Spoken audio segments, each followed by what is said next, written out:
अस्सलामुअलैकुम वरहमतुल्लाहि वबरकातुहू। आज हम बात करेंगे सना 24 साल की लड़की जो हज करने पाला से पैदल ही जा रही हैं। सबसे पहले तो आपको ये बता दें कि ये एक ट्रेंड हो चुका है। पैदल हज पे जाना बहुत लोग निकल रहे हैं, एक को देख के दूसरा, दूसरे को देख के तीसरा। लेकिन कुछ ही लोग जा पाते हैं क्योंकि वो हर तरीके से कागज़ी मामलों में या और हर तरीके से सही होते हैं और सही तरीके से जाते हैं। बाकी लोग अगर देख के जा रहे हैं कि इनको देख के हम भी जा रहे हैं और ये बड़े आसानी से चले गए, तो उनको ये नहीं लगता है कि उन्होंने हर तरीके के दस्तावेज़ तैयार किए हैं तो जा रहे हैं। तमाम लोग ऐसे आए और चले गए। सिर्फ 2 ही लोग पैदल हज अभी तक कर चुके हैं, जहाँ तक मेरे इल्म में है, सिहाब कटर और नौशाद। दोनों लोग शायद से केरला से ही हैं। मेरे इल्म में जहाँ तक है, दोनों लोग केरला से हैं। सबसे पहली बात तो मैं ये बता दूँ कि औरतों का इस्लाम में अकेले घर से निकलना भी मना है। और अगर आप एरोप्लेन से भी, जहाज़ से भी अगर आप हज करने जा रही हैं और आप एक लेडीज़ हैं, तो आप नहीं जा सकती क्योंकि इस्लाम में इसकी इजाज़त नहीं है। और पहली चीज़ कि हज कमेटी आपको ये इजाज़त ही नहीं देती कि आप हवाई जहाज़ से भी पैदल हज करने जाएं, क्योंकि ये इस्लाम में बिल्कुल भी इसकी इजाज़त नहीं दी गई है। तो आप पैदल कैसे जा सकते हैं? सबसे बड़ा सवाल यही उठता है कि आप पैदल कैसे जा सकते हैं।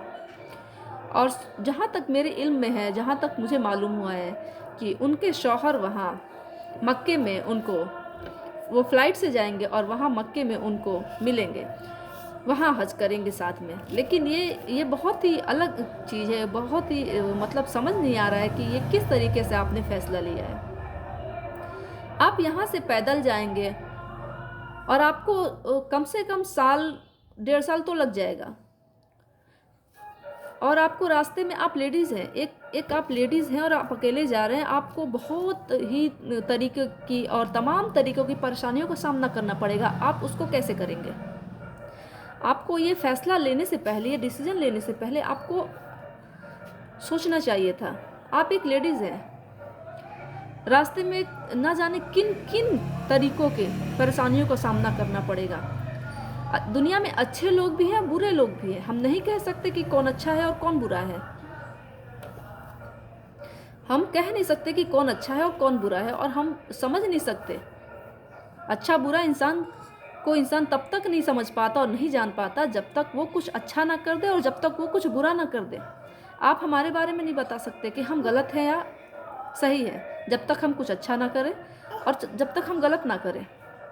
तो किसी भी इंसान को जानना भी बहुत मुश्किल होता है। फिर आपने ये फ़ैसला कैसे लिया और आपके घर वालों ने और आपके शौहर ने कैसे इस फ़ैसले पे हामी भरी है, ये बहुत ही समझने वाली बात है और बहुत ही मतलब ये सोचने वाली बात है। ये बात तो मतलब मुझे भी सोचने पे मजबूर कर रही है। मैं सोच रही थी, मैं भी एक औरत हूँ, मैं अपने घर से अकेले बाहर कहीं नहीं जाती, अपने शौहर के साथ जाती हूँ। उनके अलावा मैं कहीं भी बाहर नहीं जाती और बिल्कुल नहीं जाना चाहिए।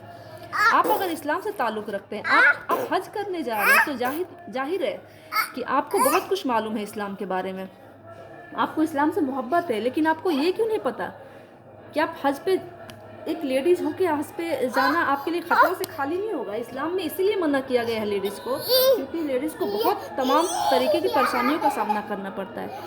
बहरहाल मेरी तो यही राय है कि बहन आप वापस आ जाएं या फिर आप पैदल अपने शौहर के साथ जाएं। आप दोनों लोग, शौहर और बीवी, पैदल हज के लिए जाएं तो बड़ी खुशी भी होगी और हम आपके लिए दुआ भी करेंगे। हम दुआ करते हैं आप अच्छे से पहुंच जाएं। आपने जो फ़ैसला लिया अच्छा फ़ैसला लिया है, लेकिन अकेले जाने का फ़ैसला आपका गलत है।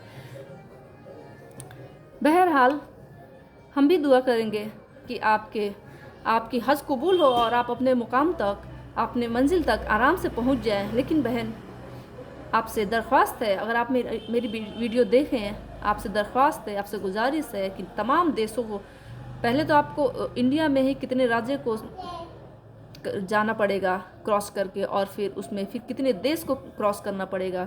तो आप जहाँ कहीं भी हैं वहीं रुक जाएं और वहीं भी अपने हस्बैंड को बुला लें और वहाँ से दोनों लोग पैदल जाइए सारे दस्तावेज़ के साथ, ताकि आपके हज में आसानी हो और आप एक औरतों के लिए मिसाल बन जाए।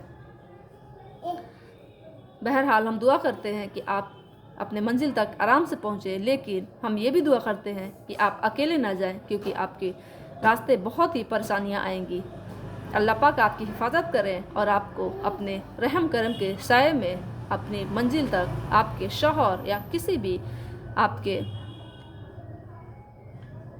महरम के साथ पहुँचाए, बाप भाई या आपके शौहर जो भी हो। अस्सलामु अलैकुम वरहमतुल्लाहि वबरकातुहू।